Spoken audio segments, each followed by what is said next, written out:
E aí galera do oitavo ano, tudo bem com vocês, pessoal? Pessoal, esse é o nosso primeiro vídeo, tá, desse ano 2021, de correção, né, das nossas atividades, e nele a gente vai corrigir algumas das questões do Guia 1 de Matemática, tá? Vamos começar aqui com algumas das questões no caso, apenas uma das questões, tá? Das aulas 1 e 2, que no caso é a questão 2. As questões 1 e 3, tá, são muito parecidas, e lembro que eu atendi alguns de vocês em particular, né, explicando aquelas duas questões, tá? Mesmo assim, se ficar alguma dúvida em relação a elas, pode perguntar depois. Questão 2, pessoal, diz o seguinte: o que é que a gente está trabalhando nessas aulas 1 e 2, né? Sempre vocês vão ter que ler, né? Se inteirar do que é que está falando aquelas aulas para vocês poderem depois fazer as atividades. Das aulas 1 e 2, está falando a respeito da soma de frações, né? Soma e subtrações com frações, denominadores iguais e, claro, né, denominadores diferentes, que é quando o negócio fica um pouco mais, né, diferente, tá bom? Questão 2 diz o seguinte: um fazendeiro semeia 2 quintos de sua fazenda com milho e 3 sétimos, né, da mesma fazenda com soja. Qual é a fração que representa o total semeado? Tá? Então, só para a gente entender, né, não é essencial para resolver a questão, né, mas quando você entende a situação, as coisas ficam mais claras. Né? O que é que ele está dizendo aqui? Está dizendo que se ele divide, né, se ele dividir o terreno dele, né, a terra dele em 5 pedaços iguais, imagine, né, tem um terreno e ele dividir em 5 pedaços iguais, 2 deles ele vai plantar com milho. Da mesma maneira, se ele em vez de dividir em 5, né, ele dividir em 7, 3 desses pedaços, né, 3 desses 7 pedaços ele vai plantar com soja. Tá? Então imagine, né, um terreno ele sendo plantado, né, parcialmente, né, 2 quintos e depois 3 sétimos. Como ele quer saber a fração, né, que representa o total semeado, então os juntos dão milho com a soja. Então preciso somar essas duas frações, né? 2 quintos mais 3 sétimos. Se você pensar, pessoal, né, se você imaginar na sua cabeça, né, 2 pedaços de 5 e 3 pedaços de 7, né, do mesmo inteiro, vocês vão ver que cada pedaço de 5 é um pouco maior, né, do que os pedaços de 7. Porque aqui você dividiu um pouco mais, concorda? Se eu pego um círculo, né, divido em 5 pedaços, cada um desses pedaços isoladamente, né, vai ser um pouco maior do que cada pedaço desse círculo se eu dividi-lo em 7, concorda? Quanto mais eu divido, né, menores ficam os pedaços, né, assim? Isso é para vocês entenderem que quando eu vou somar duas frações, pessoal, né, com denominadores diferentes, eu estou somando pedaços diferentes.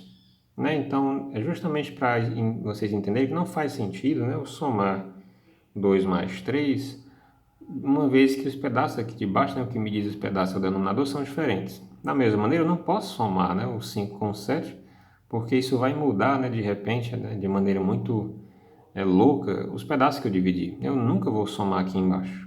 Eu não vou, né, variar os tamanhos, eles já estão variados. Então, como é que a gente precisa fazer? Lá no quinto ano, né, no sexto ano, vocês veem a regra da borboleta. E quando a gente trabalha, né, no sexto e no sétimo ano com múltiplos e divisores, a gente também aprende a usar o MMC. Né? Então, vamos fazer das duas maneiras para ficar claro. Né? Então, vamos lá. Pela borboleta, como é que é? É um pouquinho mais rápido. Né? Você vai fazer assim. O novo denominador, né, das frações que você vai determinar é o produto dos dois, né? Então, 5 vezes 7. 5 vezes 7, né, tabuada, 35. Aí lá em cima, né, já que é uma soma, eu vou somar. Aí você faz, né, o 2 vezes 7 cruzado assim. 2 vezes 7 dá 14. Somado, né, claro que eu estou somando com 3 vezes 5, né? 3 vezes 5 é 15.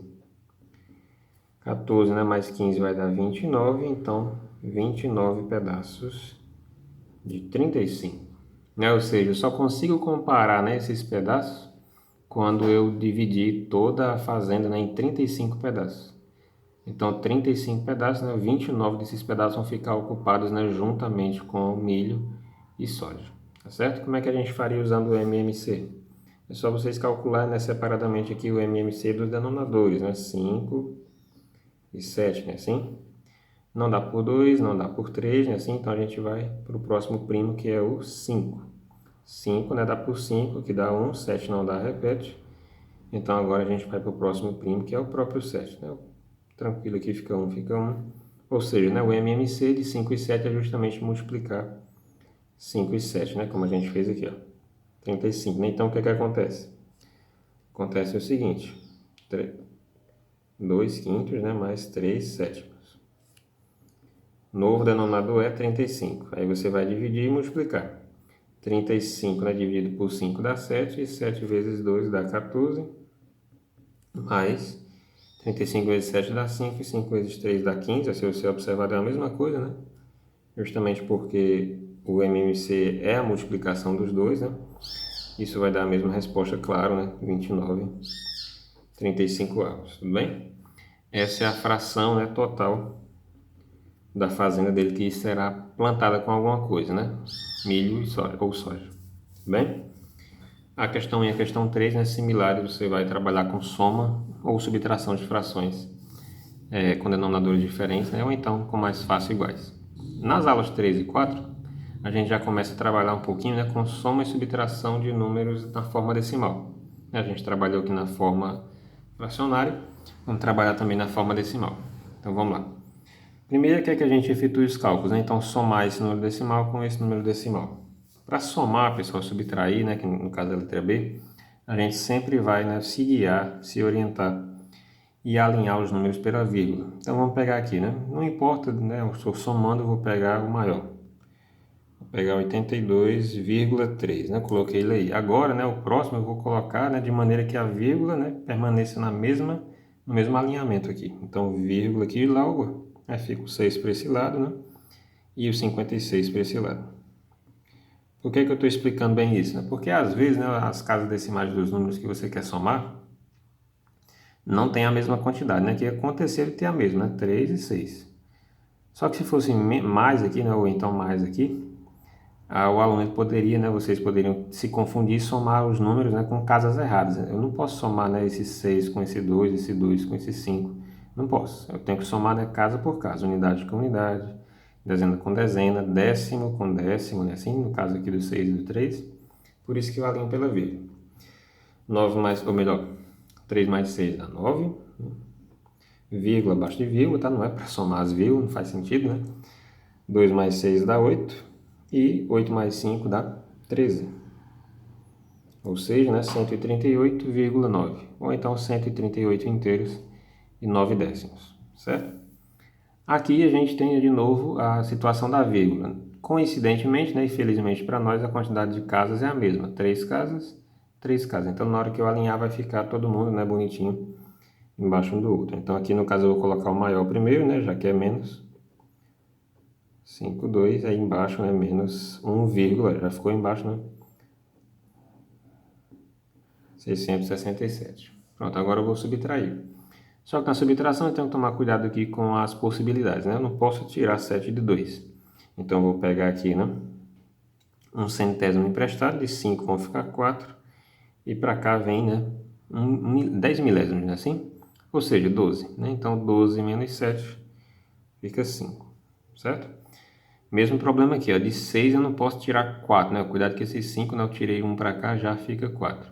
Então, de novo, né, eu tenho que pegar 1 décimo, de 2 fica 1, e para o centésimo, né, vai para 14, né? Porque são 14 centésimos.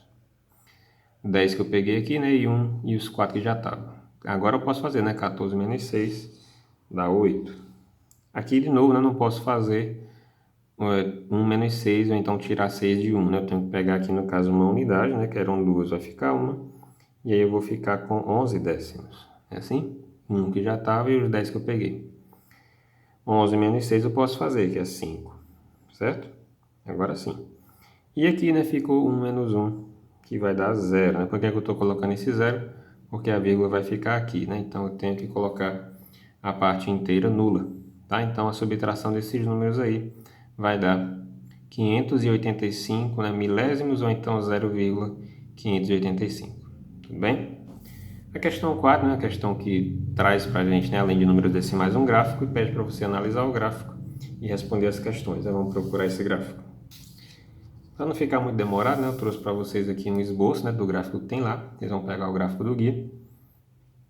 E o que é que esse gráfico diz para nós? Né? Diz a quantidade de motos vendidas, né, por ano de 2010 até 2016. Esses números, né, estão decimais, só que ele fala lá em cima que estão em milhões. Né? Então, quando você vê 1, 818, na verdade é 1 milhão, né? Está em milhões, então 1 inteiro é 1 milhão, e aqui fica os restantes, né? 818 mil e tananã, tá certo? Nós vamos trabalhar primeiro com os decimais, depois a gente pega os milhões, né? Primeira questão, né, de observação. Em qual ano, né, houve um aumento, né, em relação ao número de motocicletas do número anterior? Você pode fazer isso comparando as quantidades, né, que ele te dá lá em cima no gráfico. Ou então você observa, pessoal, né, o comportamento do gráfico. Quando é que um gráfico é crescente, né, quando ele tem esse comportamento ascendente. Quando é que ele é decrescente, né, quando ele tem esse comportamento descendente. Que é justamente daqui para cá ele decresce, tá vendo? Ele não tem nenhum comportamento crescente. Onde é que ele apresenta o único comportamento crescente? É daqui para cá, né? O resto ele cai. Caiu um pouquinho, caiu mais, caiu bem mais, caiu bem mais. É assim? Então, o ano que houve aumento, né, foi o ano de 2011. Certo? Em relação ao ano de 2010. Um aumento. É assim? A letra B pede o total de motocicletas, né, de 2010 a 2016. Então, a gente tem que somar, né, todas essas quantidades aqui. Então, vamos lá. Observe, né, que quase todos eles, né, têm a mesma quantidade de casas após a vírgula, que é 3. Apenas esses dois aqui possuem 2, né? Então a gente tem que completar aqui na direita com zeros para poder não haver confusão. Então vamos lá. 1,818 mais 2,45, né, que como eu vou somar a ordem de quem é maior e menor não importa, mais 1,625 mais 1,593, né, no ano de 2013, mais 1,43. Aí para completar, né, eu completo aqui com 0,430, né, mesma coisa. De novo, né, 1,19, eu vou completar com 0 aqui para ficar na parte dos milésimos. E, né, o último número aqui, o menorzinho de todos eles, 0, né, 0,858. Tudo bem? Agora é só somar, né? Tem vários números aí, 7 números, né? Então eu preciso tomar cuidado na hora de somar para não cometer erros. 8 mais 5 dá 13, 13 mais 5 dá 18, 18 mais 3 dá 21, 21, 21, 29. Assim, então fica o 9 e vai o 2. 2 mais 1 dá 3, mais 4, 7, mais 2, 9, mais 9, 18, mais 3, 21. 21 mais 9 dá 30, mais 5, 35. Vai 3. 3 mais 8 dá 11. 11 mais 0 dá 11. 11 mais 6 dá 17. Mais 5 dá 22. Mais 4 dá 26. 27, 35. Certo? Vai 3. 3 mais 1 dá 4. 4 mais 2 dá 6. 7, 8, 9, 10. Né? E aí, né, vírgula abaixo de vírgula. Ou seja, né, a soma de todos esses